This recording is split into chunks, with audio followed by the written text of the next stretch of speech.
जेठ 8 गतेबाट प्रदर्शनमा आउने फिल्म मिर्ज्यू प्रदर्शनको सङ्घारमा छ।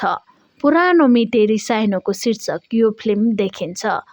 नेपालमा मिट लगाउने क्रम बिस्तारै हराउँदै गएको आभास हुन्छ, किनभने यो शब्द नै पछिल्लो समय कम सुनिन्छ।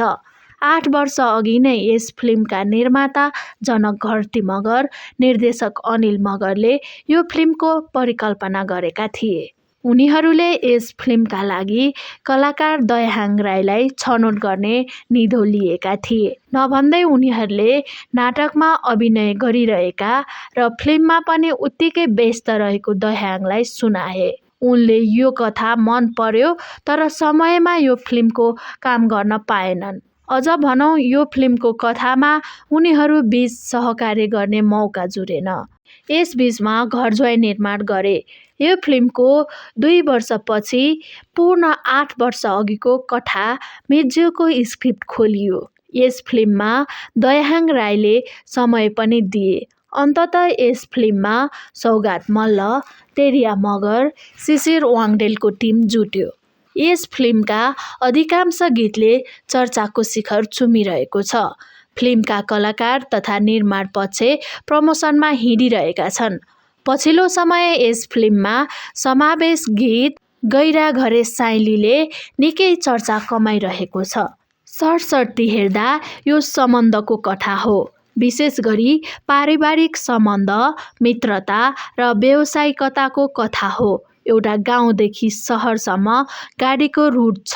त्यहाँ 3 जना चालकहरूले सेवा दिइरहेका छन्। दयाहाङ राई, सौगात मल्ल र शिशिर वाङदेलको पात्र छन्। दयाहाङ राईको पात्र आफ्नै पारिवारिक पृष्ठभूमि र विगत छ। गाडी चलाउने पेसामा दौडधुप र पारिवारिक जिम्मेवारी बीच उसले के सोचिरहेको छ भन्ने वरिपरि कथा घुम्छ।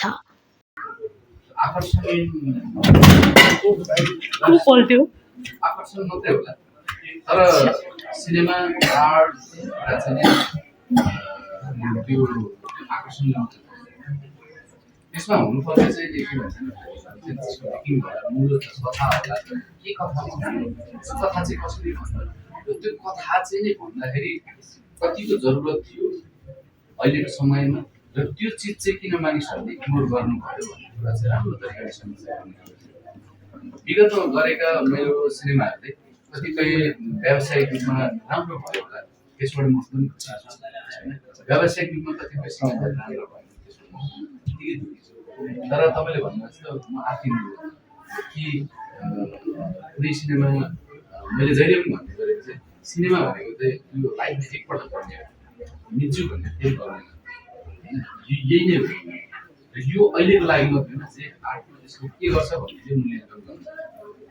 यस्तो जेठहरू चाहिँ भनेको यो वर्ष हामी बाँचेको हामी भइसके पछाडिको वर्षहरूमा पनि यसले चाहिँ कति प्रभाव राख्छ किन चाहिँ त्यो सिनेमा अहिले हेर्दा चाहिँ त्यो समाजलाई कसरी हेर्छ हामीले मानिलिउँ विगतका सिनेमाहरूलाई हेरेर आज 50-60-100 वर्ष अगाडिको सिनेमाहरू हेरेर